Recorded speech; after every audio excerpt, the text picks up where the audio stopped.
Hello, welcome to Lemon Studios, where we talk anything and everything entertainment. I'm, of course, Lemon himself, Zeke Lemon, and this is my review for everything, everywhere, all the time.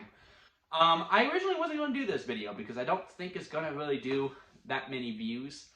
First of all, I know views shouldn't mean a thing. If you want to talk about something, you should, but this takes a lot of work to make these videos.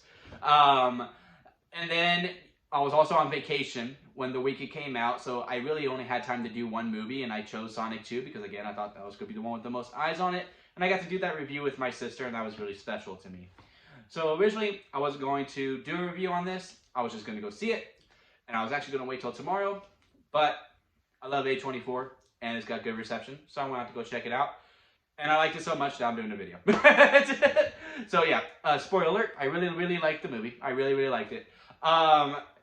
It is just, I just can't say enough words about A24 that I haven't already said before, right? Like, A24 is that studio that literally just does not care about anything.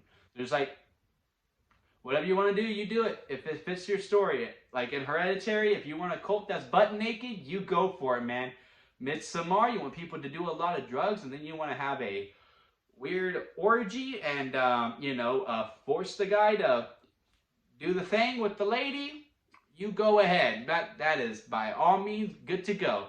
In X, you want to have an old lady kill people, you go on ahead.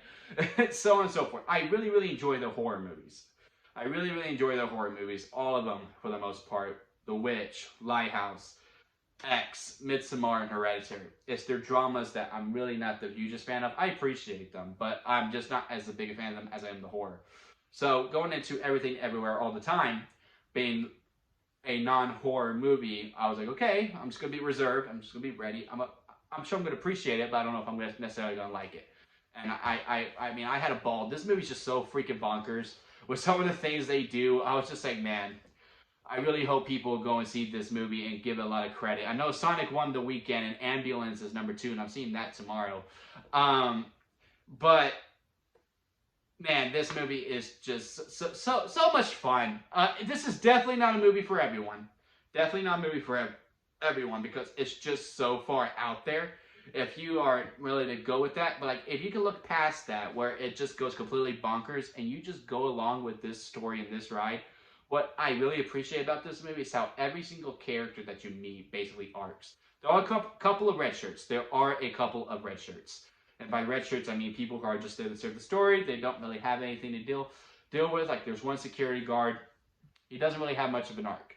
But everyone else really go from beginning, middle, and end. They all change in some way, shape, or form. And just like, oh, that's satisfying. I'm happy for them and all that stuff. And this has all the A24-isms together. But, from the cast, directing, the crew, I was just so pleased with this film. It's not my favorite film of the year. It does not take the title away from The Batman.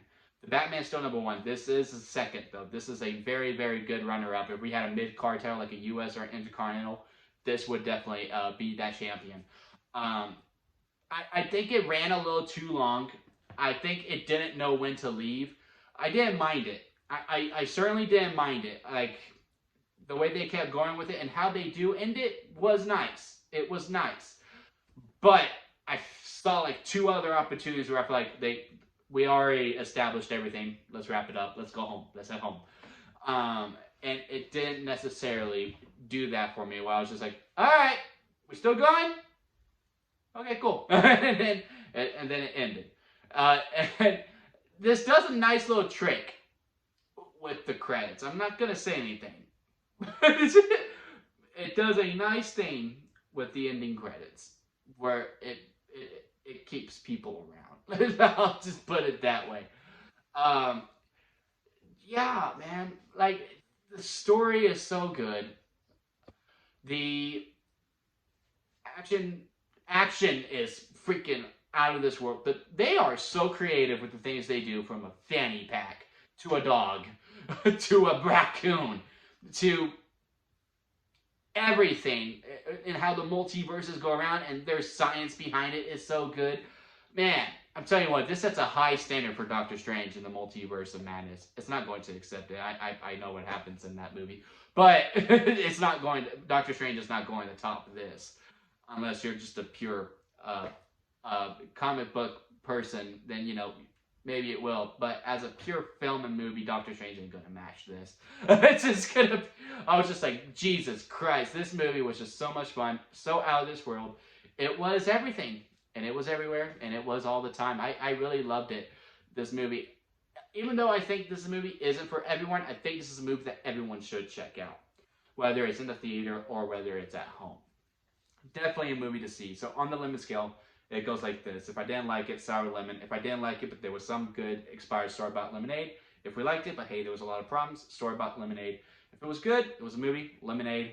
Really, really good with some very, very minor nitpicks. It is a freshly squeezed lemonade, and if it is a perfect 10 out of 10, it is a strawberry lemonade because that is the best kind of lemonade.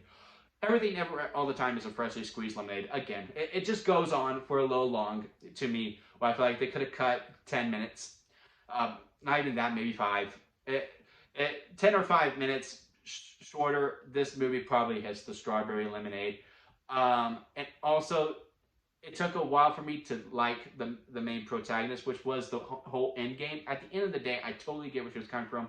Also, this is the first movie in 2022 to make me cry. I teared up.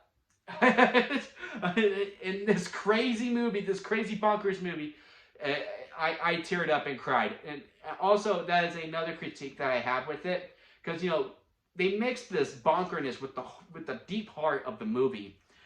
That, and they're mixing all this bonkerness that you're just like, I don't know whether to laugh or cry. Like, I just wanted to stay, not that I want to be sad, but in that moment, like, I was feeling the emotions of the movie so hard that when the bonkerness was happening behind it, and I know what they were going for, so it really is depending on the viewer. To me, it went this way, that, when it happened, I was just, it took me out of that emotion.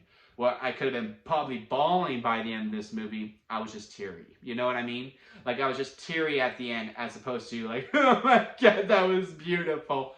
But yeah, have you seen Everything Everywhere All the Time? Comment below and let me know. If you like this video, give it a like. And my birthday is next week, guys. And you know what a great, great birthday present would be for me?